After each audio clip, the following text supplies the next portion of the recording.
What's going on, everyone? It's Phillies Nation presented by BQ Basement Systems. He's Corey Simon. I am Pat Gallen. We've got a stacked show for you, but we're going to look to the future. And we're kind of forced to look to the future because the present Phillies team is struggling right now. Through Monday, they'd lost 7 straight, 9 of their last 10, but we're going to look to the lower levels and some of the guys that have just come up to the major leagues like Franco. Ashley's back as well, Nola Crawford, that whole crew. And that's where we begin with Michael Franco and his first 2 weeks here in the major leagues. Sort of a mixed bag. He's shown the ability to hit for some power. He's knocked in some runs. Looks like he's got a pretty good glove as well. But on the other hand, he's still young and hitting around 200. Well, yeah, he's 2 for his last 27 over his last 7 games, and he did display some power early on with the homer and the triple in his first weekend against the Arizona Diamondbacks. But what we've seen lately is the vulnerability to soft stuff away from right-handed pitchers. That was the knock on Maikel Franco as he came up. It was the plate discipline. Yeah. Low walk totals. He doesn't strike out a whole lot. I mean, he really doesn't. He has only, I think, 9 strikeouts for the season, but he is swinging and missing more than you'd like to see. But, you know, the bottom line, stats aside, 16-game samples from last year and this year aside, we've seen more positive from Maikel Franco than negative. We've seen him range to his left and right, make plays that Cody Ashley probably couldn't make. Right. You know, Maikel Franco was a major league third baseman. However, when you do look at the 2 seasons numbers, 16 games this year, 16 games last year, only has 2 more hits at this point than he did through the 16 games last year. But the good thing is he's not having to look over his shoulder right now. He doesn't have to look at the lineup card every day to see where he is, see where he's hitting. I mean, he's been slotted right into that 5-hole for the Phillies, and he will be for the foreseeable future. He should be given as many plate appearances as possible this season. I agree. And there were a lot of people who thought, well, I don't think he's going to be that great of a defensive third baseman. Dude's got a great arm, and he's made some really nice plays at that position, and that's why Cody Ashley was sent back to AAA to work on his left field, and that's where we go now. Cody Ashley making that transition, and we've talked about him plenty before. He was a below-average defensive third baseman. This seems to be the right move if they want to keep him at the major league level, but really for him, it all comes down to offense. What can he give them offensively? Yeah, because offense is what you need out of left field. You need it out of both corner outfield spots, but specifically left field because it's not a defense-oriented position. Cody Ashley's first weekend back had 3 chances in left field, converted all 3, hit the ball a little bit, but, you know, I worry about whether he is a major league left fielder. I think that Cody Ashley on a good team, like if he was on the Mets right now, if he was on the Nationals, a good National League team, he's probably an extra man. He's probably a Greg Dobbs-like player. I think that there is still some more potential that he can unlock. I just wonder if he's more than a 270 hitter with 14 homers and 60 RBIs. Where does he have to get to be that kind of everyday type left fielder? To be a productive offensive left fielder? I mean, you got to be hitting 280, 350 plus on base percentage. Slugging percentage has to be in the 450 range. That's my opinion, because unless you're a stellar left field defender, that's just where the game is right now. There's not a whole lot of offense at second base, at shortstop, you know, in center field. Left field is a position you need offense from, and if Cody Ashley doesn't produce that, the Phillies need to continue to look for some outfield pop. That's one of their biggest organizational weaknesses. And we've been talking about how crowded it looks in the outfield right now because we still forget. Dominic Brown's at AAA. There's the possibility he comes back. How about Dominic Brown? Dominic Brown has no home runs in 179 plate appearances at AAA. What happened? Ryan Sandberg a couple weeks ago said that he came out and said when they were in D.C., yeah, we thought we'd see a little more power from Brown at AAA. He's hitting okay, 244 batting average, but to have no homers in nearly 200 AAA plate appearances, he hasn't done enough to warrant a call-up yet. All right, let's go even lower in the minor leagues, and let's talk about J.P. Crawford, because he was moved from high A Clearwater to double A Reading. A big move for him, but it was due because he was hitting .392 with Clearwater. Just absolutely outstanding, showing that he's good defensively as well. So now it's the real test, double A, J.P. Crawford. Everyone's looking forward to it. I know you are too. How exciting is that Reading team right now that you have Aaron Nola, J.P. Crawford, Zach Eflin, Roman Quinn, among a whole host of others. That is the most exciting piece of the Phillies farm system by far right now. And you know, J.P. Crawford, I've said it before, I'll say it again, what sticks out the most to me is the plate discipline. First weekend at double A, yeah, he went 1 for 6, but he had 3 walks. And if you look at his minor league career as a whole, 199 games, he has 114 walks, 118 strikeouts, nearly identical strikeout and walk totals. Love it. He projects as a top-of-the-order bat. ESPN's Keith Law last week ranked him the 4th best prospect in all of baseball. So you're looking at a shortstop who could potentially lead off or bat second in a major league lineup and be a solid defender. All right, 2 questions for you. One, what's his projected timeline? Because a lot of Phillies fans get ahead of themselves. They want to see this guy right away. You know, he's doing well at AA, but I think we need to pump the brakes. Are we looking at the end of this year? Are we looking at 2016 more likely? Unless J.P. Crawford hits like 370 at AA, I don't see any way he's up this year. I mean, I think he's more of a September 2016 type Okay. of guy. That'll be his first look, I would assume. Sure. Why speed up his clock? Why speed up that process? I think he's a little bit further away than an Aaron Nola, for example. Yeah, Aaron Nola, and we'll talk about him too because he has been outstanding with AA Reading as well. And then comes the question, what happens next? Because he really has nothing left to prove at Reading. He's been awesome. The numbers, 10 starts, 50 strikeouts, just 7 walks for Aaron Nola. So is AAA next or is the big leagues next? I think AAA should be next. I think that there should be one more level for him before he reaches the majors. The reason for that, the average age at AA is just under 24 years old. The average age at AAA in the International League is 27 years old. That's a lot of experience. That's a lot of experienced hitters that Aaron Nola would be facing at Lehigh Valley that he really isn't facing at Reading, guys who know the strike zone better. You mentioned the 50-to-7 strikeout to walk ratio. Maybe the Phillies want to see if that translates to a higher level before bringing him up to the majors where they want him to stick long term. But man, a .87 whip in 10 starts, you don't see that from a starting pitcher no matter what the level is. I think that he is ready to be a major league pitcher right now. I would love to see him brought up and at Citizens Bank Park because what else is there to get excited about right now with this team? But I do understand the pump the brakes mentality. Let's just wait it out. Let's not rush this kid, and let's make sure that he's 100% ready. So I want to see him, but I get it. Yeah, and the final thing I want to say is you want to be careful that you don't want to just bring Aaron Nola up right when Cole Hamels and Aaron Harang are maybe traded. Because if you bring him up then, there's this aura of pressure around it that he has to be the savior, he has to be the ace, and he's not going to have a whole lot of successful veteran pitchers to learn from. So I might, I said AAA, but if he makes 4 or 5 good starts at AAA, maybe bring him up and have him learn a little bit from Cole Hamels. Fair enough. You want to learn how to hit? Let's do it. Let's do it. Kevin Wilson, he's going to teach us how to do so. We're here at Everybody Hits on 6th and Girard. I'm Corey Seidman. He's Kevin Wilson, Major League Baseball hitting consultant. And Kev, when you're working with some of your hitters and you're looking at video of, say, an upcoming pitcher that he's gearing up to face, what specifically are you looking for? Is it sequencing? Is it release points of the pitcher? What do you got? A lot of it as hitters, and what we're trying to do is trying to be in sync with the pitcher. We're trying to dance with the pitcher. We're trying to get his rhythm, his tempo. And for us, that's a physical thing. But I think we can look at video as a pitcher and we can learn a lot about, like you're talking about, some release points, his tempo, what he throws in certain counts. Not so much mechanical stuff, because that's important, because we want to have a vision before we go up. And if I've never seen a guy, I'll take a pitch just to see what it looks like.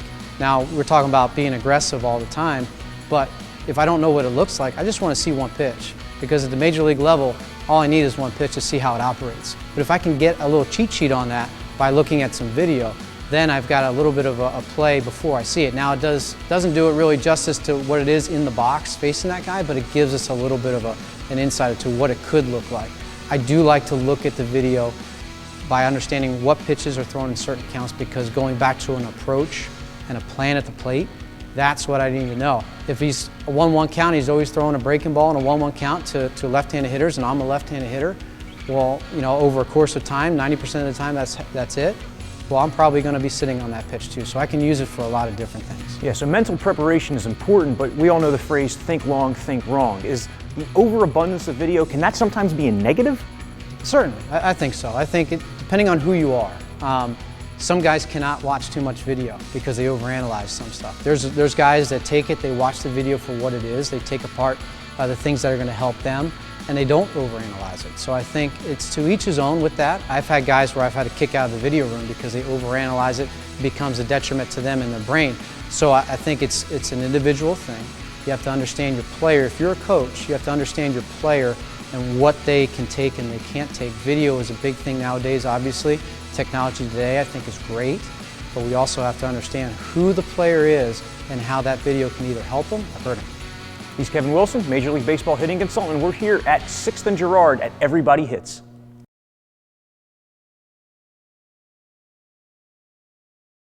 Our customers tell us it's important that they know who they're doing business with. Basement foundation issues are never fun, and finding a contractor that you can trust can be hard. That's why I founded BQ Basement Systems in 1997. We're the experts in identifying and fixing problems in your basement, your crawl space, foundation repairs, and all things basementing. Have one of our certified inspectors out for your free evaluation and estimate. Visit us at bqbasementsystems.com or call us at 1-800-339-2070.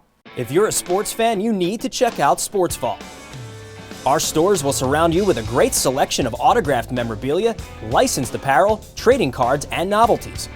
Want to meet your favorite local and national superstars? Sports Vault brings the legends to you with dozens of in-store appearances. Check out any of our 3 locations in King of Prussia, Exton, or Moorestown. Or visit sportsvaultshop.com and use the code Phillies Nation to save 20% on your next order of autographed merchandise. In a world where bankers have lost all interest, where robots and fat cats rule our fortunes, one woman will stand up and strive to do the impossible. Be treated like a person. Friends and neighbors will join her quest. Ordinary people will band together against the forces of corporate greed.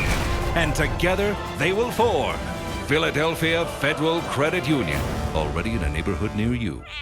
Philly has a long sports history filled with great players and moments. Shibe Vintage Sports in Center City relives the glory years with fashionable attire for all your favorite teams. Separate yourself from the crowd with the hippest Eagles, Phillies, Flyers, and Sixers gear. Pick up some unique shirts featuring local teams of yesteryear, or come to fun events where you can learn about your favorite teams. So if you're a sports fan, then you need to check out Shibe Vintage Sports. Visit them at 13th and Walnut or shibesports.com. Phillies Nation is sponsored by Shibe Vintage Sports. Check out their new Stadium Series line of shirts at 13th and Walnut in Center City or shibesports.com. Welcome back to Phillies Nation. I'm Rachel McCauley. This segment is brought to you by the Sports Vault. Come meet the Phillies 2008 hero Brad Lidge on June 20th at their store in the King of Prussia Mall. Get your tickets at sportsvaultshop.com. Pat and Corey, the baseball draft is June 8th through 10th this year, and the Phillies will pick 10th.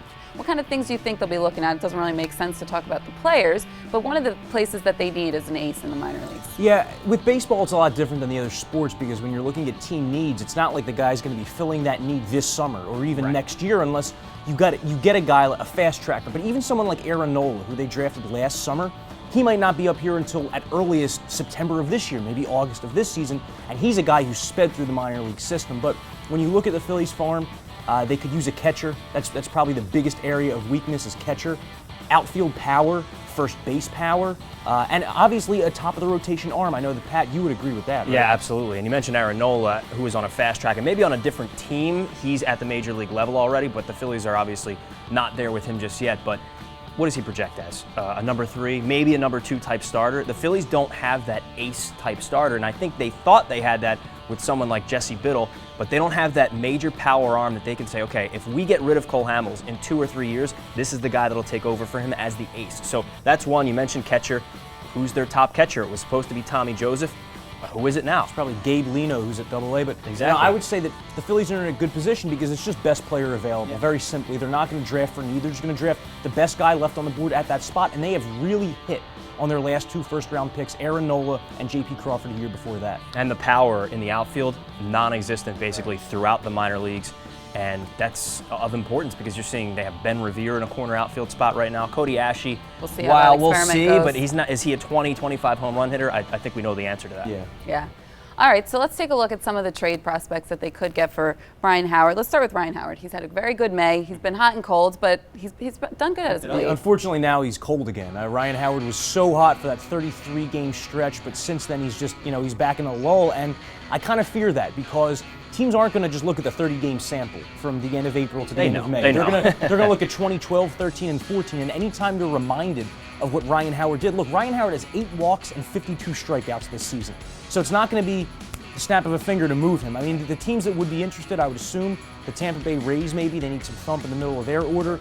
I've been saying the Angels all season, they are at the bottom of baseball in hard hit ball rate and in runs scored. And maybe even a team like the St. Louis Cardinals. They lost Matt Adams. It's Ryan Howard's hometown. He's always crushed the ball there, so they probably have a higher perception of him than some other teams, but it's not going to be easy. It's really not going to be easy. And you thought about the St. Louis Cardinals, obviously, with that injury, that's huge. They don't seem to be that kind of team that would make that sort of move because they can throw one guy here, another guy here, and it just seems to work out because they're the St. Louis Cardinals. However, you're not going to need to give up a ton to get Ryan Howard. You're probably right. It's either going to be taking on most of his salary or trading a decent prospect. The Phillies aren't going to be able to rid his salary and get prospects. No. There's no doing both. That's just not happening. How about Cole Hamels? He's been the hot guy all year, and it's what's going to happen there? When are they going to pull the trigger? Boston Red Sox is the team that continually sticks out to me. Absolutely, because what's lacking? I mean, they're under 500. They've been hovering right around that area now for the entire season. And what's the one thing that lacks? A top of the rotation arm. And the Red Sox did not sink all this money into guys like Pablo Sandoval and Hanley Ramirez just to be a 500 team. They want to go for broke, and they have to get Cole Hamels if they want to make that move. The problem is the Red Sox are at the bottom of the AL East. They're 7 games under 500. They're 3rd worst in all of baseball in run differential. I don't think one ace is going to change their fortunes, okay? It's not just the pitching staff that has underperformed for Boston. They can't it's also the offense. They're not hitting. This was a team supposed to be built on power, and they're not hitting at one of the best hitters parks in all of baseball. When I look at Hamels, there's 15 teams in baseball that could really be a fit for him. I still look at the Houston Astros. They might be one piece away from legitimately winning the American League, as crazy as that sounds. I'd say the Dodgers, Rachel's too. favorite team, the Houston. I know. And the Dodgers, too, because the Dodgers are going to be in a fight with the Giants. The Giants are another team. I mean, every contending team could use an ace, and that is what Cole Hamels is. The most durable pitcher in the National League the last 7 or 8 years. All right, let's break it down by the numbers, presented by Shive Vintage Sports. Check out their new Lou Tendler restaurant on shivevintagesports.com. Pat, your first number is 23. It is 23. The Colorado Rockies swept the Philadelphia Phillies this weekend. The first time they have done that here in Philadelphia in their 23-year existence. Wow. The Colorado Rockies had a nice weekend. Troy Tulowitzki hit a couple of home runs the other night, but 23 years it has been, and they swept the Phillies finally. Corey, you have number 14. 14. That is the number of games this season. The Phillies have 14 games where they've scored 1 or 0 runs.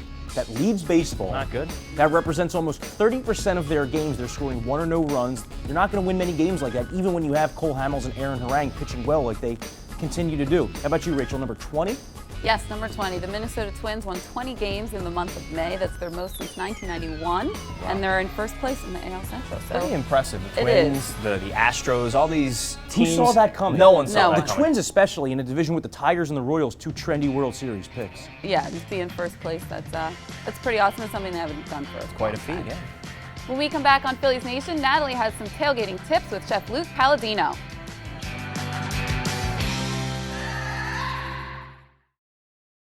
The biggest problem with your phone is not a low battery or no signal. It's about what it does to your posture. Hi, I'm Dr. Lenny Roberts from Summit Spine and Wellness. For well over a decade, we've been helping the greater Philadelphia region reach their health goals. This is the most common posture problem that I see, but you have no idea about the long-term neck and back issues you can suffer from if you don't correct your text neck. You don't have to live like this. We can correct your posture. Your initial consultation is free. Call Summit Spine and Wellness now at 215-487-2500. Our customers tell us it's important that they know who they're doing business with. Basement foundation issues are never fun, and finding a contractor that you can trust can be hard. That's why I founded BQ Basement Systems in 1997. We're the experts in identifying and fixing problems in your basement, your crawl space, foundation repairs, and all things basementing. Have one of our certified inspectors out for your free evaluation and estimate. Visit us at bqbasementsystems.com or call us at 1-800-339-2070. Philly has a long sports history filled with great players and moments. Shive Vintage Sports in Center City relives the glory years with fashionable attire for all your favorite teams. Separate yourself from the crowd with the hippest Eagles, Phillies, Flyers, and Sixers gear. Pick up some unique shirts featuring local teams of yesteryear, or come to fun events where you can learn about your favorite teams. So if you're a sports fan, then you need to check out Shive Vintage Sports. Visit them at 13th and Walnut or shivesports.com. Welcome back to Phillies Nation. Our Natalie Eggenolf caught up with Luke Palladino from Palladino's restaurant in South Philly for some gourmet tailgating tips. Hey everyone, it's Natalie. I'm here with Chef Luke Palladino at Palladino's on East Passyunk, where Luke's gonna show us how to cook up some extra gourmet tailgate recipes. So first up you have for us is a fried oyster. It's a grilled oysters casino. It's on our bar menu that we do, and I think for tailgating, I love nothing more than oysters. And then especially putting them on the grill, I wanted to show you how easy it is to achieve a great oyster grilled literally on the grill, on the outside coals of the grill. Okay, but first things first, we have to shuck the oyster. Yeah, now, exactly. Shucking can be intimidating if you don't know what you're doing, such as myself. So Luke's gonna show us how to shuck an oyster. So what's the first Have you ever step? shucked an oyster before? No, I have not. All right, so anyhow, so when you get to the oyster, you look at the point here where the edge is, and this is an oyster knife, obviously. So you need an oyster knife. Okay. You don't want to use a regular knife because it could be very dangerous, as you'll see. So you grab hold of the oyster, and then you pry it open from the shell. Once you get it loose, you just cut the top muscle membrane here. Okay. and then you have a juicy. What you want to do is maintain the meat here, so you don't want to cut through it, and that's a beautifully chucked oyster. And then what I'll do now is I'll demonstrate how we'll stuff these with the chili butter, and then we're going to put some smoked bacon on them. That's our chili butter, smoked bacon, little breadcrumbs, and some chives, and we'll go over the grill. We'll grill them. Okay. All right, so we're gonna stuff these oysters first before we grill them. Yes, and after all the work here, this is the fun part. This is the real easy part. So, and before the game, you know, you don't need to shuck these on site. You can shuck these at home, and then bring them in a cooler. And you can even, I encourage you to put the butter on them as well. So you take them like this, put them in your cooler, and then go to the game with them. How long will they stay fresh in a cooler? They'll stay fresh for hours. They'll stay fresh for a full day, as long as it's cold. So we just take some of this. This is chili butter. This is butter. We put a little aioli, which is our homemade mayonnaise. You can use mayonnaise, and then our chili mix, which I have in the recipe for you. It's very tasty. It's a little spicy, a little smoky, just what I love on an oyster. That's it. And then what we'll do is we'll put some pieces of bacon on there. Like I said, you could do all this at home, even the bacon. You can put it on there. Make sure it's baked off and crispy. It gives them a more smoky, flavor. Smoky, and it really makes the dish. And then I put some breadcrumbs on there. You do all of this before you get to the game. I like the breadcrumbs because they put a little crunch on top. All right, let's grill these. Okay. How about it? All right, so we're gonna fry these bad boys up. Now this shouldn't take too long, should it? No, I mean, look at this grill. If you tow this beast to the stadium, you'll get a lot of attention. You'll be very popular for the day. So you put them right over the fire, and yes, it is very hot. Now, what kind of wood do you burn over? This is oak. Okay. This is oak wood we use. Okay. And it's kiln dried, so it's very dry, so it goes up very quickly, and it burns very hot. We sear all of our steaks on here, all of our burgers, all of our grilled fish for the restaurant, even our oysters here. So look how beautiful that is already. So as it goes through, it's so hot, it's boiling the oyster. So the oyster's cooking right now. Okay. The bacon's getting crispy. It's creating a crust actually through the bottom up to through the top. And you can see it right there. Our fire is very hot right now, and you can see them boiling in the shells. Yeah. So they're done. They're finished. So we're done here. See that? Look how beautiful that is.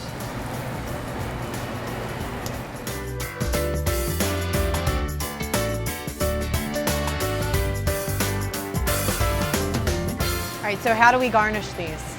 I like to throw a little fresh herbs on them. You know, kind of it brings them out at the end. I love the little chives on there, or whatever else you have in your garden, you know? Okay. Let's take them back and give them a try. All right. Now this is the best part. I get to try one. So this is chives. You can use any herb you like that you have available in your garden. You can use parsley or no herbs at all if you don't want to bring it into the stadium. Okay. You know, but now we have to try them. I want this one. That's a gorgeous one. All righty. I'm going to pick this one. I like the Here it crispy goes. bacon.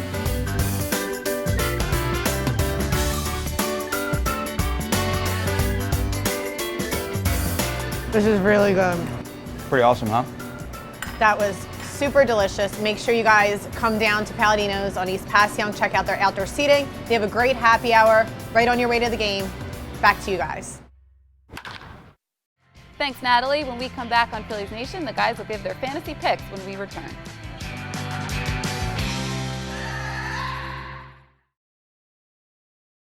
Play daily fantasy baseball for free on DraftKings.com with the official daily fantasy partner of Major League Baseball. Enter promo code PHILS for free entry. Behold, we are in the presence of champions. Fantasy sports legends who have earned hundreds of thousands of dollars playing online. Meet Arlie Gonzalez. Average guy, superior sports knowledge. Picked a team in minutes and won enough to throw the party of a lifetime. In outer space. Former accountant Derek Bradley. DraftKings one-day fantasy baseball took him from a guy with holes in his underpants to a guy with bikini models in them. How do we turn our love of fantasy sports into reality cash? DraftKings.com. They have one-day games, so you're not locked in. It's like a new season every time you play. And best of all, you could win a shipload of money. Start playing today for your share of $1 billion. Use promo code PITCH and get free entry in our 100K baseball contest on opening day. More sports, more winners, more millionaires. Get to DraftKings.com now.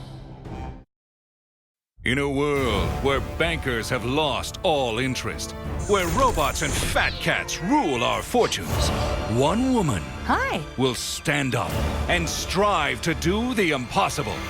be treated like a person. Friends and neighbors will join her quest. Ordinary people will band together against the forces of corporate greed. And together they will form Philadelphia Federal Credit Union, already in a neighborhood near you. Our customers tell us it's important that they know who they're doing business with. Basement foundation issues are never fun, and finding a contractor that you can trust can be hard. That's why I founded BQ Basement Systems in 1997. We're the experts in identifying and fixing problems in your basement, your crawl space, foundation repairs, and all things basementing. Have one of our certified inspectors out for your free evaluation and estimate. Visit us at bqbasementsystems.com or call us at 1-800-339-2070.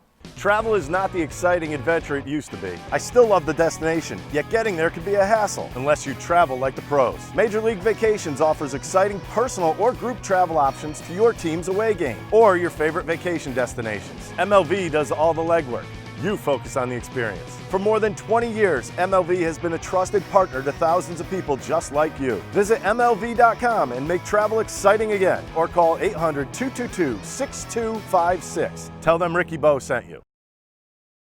Welcome back to Phillies Nation. We're going to take a look at our fantasy picks presented by DraftKings. Pat, who do you like this week? This week on offense, I like Jock Peterson from the Los Angeles Dodgers. He was sort of a mid-round pick this year, but he has been hitting for a lot of power. And this week, I love this, 8 games this week, and 4 of them at Coors Field.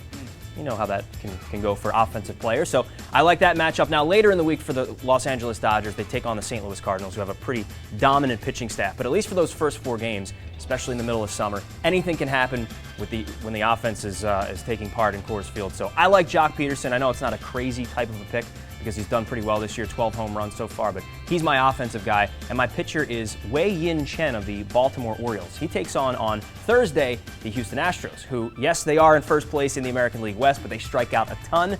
And here's a guy who'll give you maybe 6 or 7 strikeouts in a 6 or 7 inning game, so I like him from the Baltimore Orioles. I'm going with Pedro Alvarez of the Pirates, first baseman. He's eligible at third base too. He's been raking the last 2 weeks, 342 batting average, 3 homers, 9 RBIs, and what I like best, the Pirates are facing 5 mediocre right-handed pitchers this week. So, you know, that's Pedro Alvarez's wheelhouse. And my pitcher, going with Jesse Hahn of the Oakland Athletics, faces the Tigers at Comerica Park, a spacious park.